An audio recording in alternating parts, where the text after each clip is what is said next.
Hello, my name is Andrew, and today we're going to be trying some high meat that I've been fermenting for 3 days. So if you don't know what high meat is, it's essentially where you take raw meat and then you ferment it. You can do it in the fridge or you can do it at room temperature. I started out in the fridge and it was very slow. It was going to take probably a month or more to get any kind of fermentation going.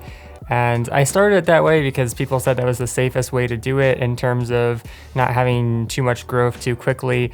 But I didn't want to wait around for a month, and that seemed really complicated to keep that going if this is going to become part of my routine for raw Primal Diet, which I've been eating for 6 months now. I've had no problems with eating raw meat, but this is, like the next step, venturing out into the land of raw and fermentation. So basically after a week, nothing was happening with this, and I took it out of the fridge a few days ago, and now we're on day 3. I had some at day 1. It was kind of just like a little bit soft and a little bit sweet smelling.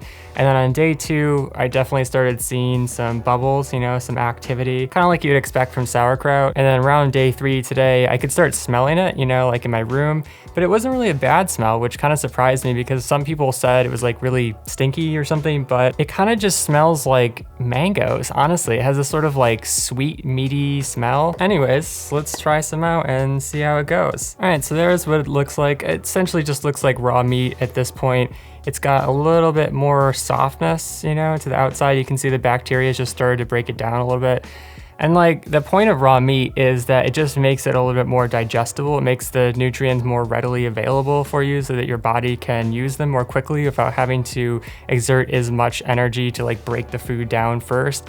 So it's sort of like cooking in that sense, except it doesn't destroy any of the nutrients. It just makes them more bioavailable. When you cook something, you're essentially killing everything. You're killing the bacteria, both good and bad. Most of it is good if you're getting it from a clean source.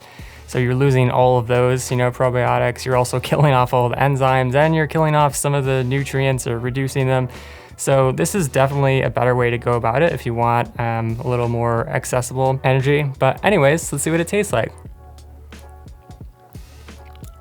So this is bison skirt steak, and you essentially cut it up into about 1-inch portions, fairly thin, so that the fermentation can start to work on it. I would say it still tastes just like raw meat, which is what I've been eating for the past 6 months, but it has a little bit of tang starting in there, and then just like the outer surface of the meat is a little bit softer than it would normally be.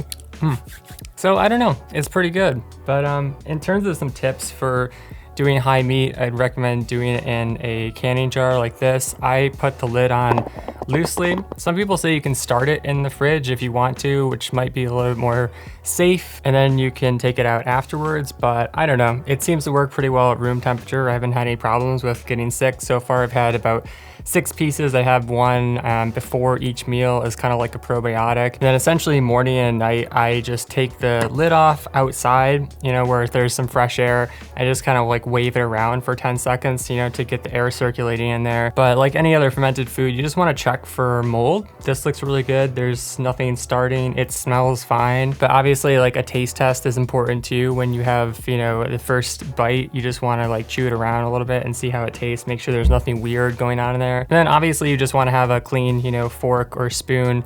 I usually one time a day, I'll just like very gently stir it around. It can kind of help to like put it on its side so that you're not really digging in there. You're just kind of like lightly, rolling around because you don't want to like bruise the meat. Also seems to help to have just a little bit of blood in there so it gets the bacteria circulating, because if it's too dry, then it might be hard for it to spread around. Overall, I guess I haven't experienced any benefits yet. I think it's just not strong enough. The bacteria hasn't really broken it down to the point where I would be getting nutrients that much faster. But I'm also going to start some liver fermenting, bison liver, and see how that goes. That's supposed to be a little bit stronger. And I'll probably make another video after 1 week and then after a month, and then I don't know. I guess I'll just keep going and making videos about it. So yeah, if you want to learn more about the raw Primal Diet, you can watch my what I eat in a day video or my animalist budget video for an item by item list of what I'm eating. Finally, if you have a question about raw animal based eating or about natural health in general, let me know in the comments. Thanks for watching. Catch you next time.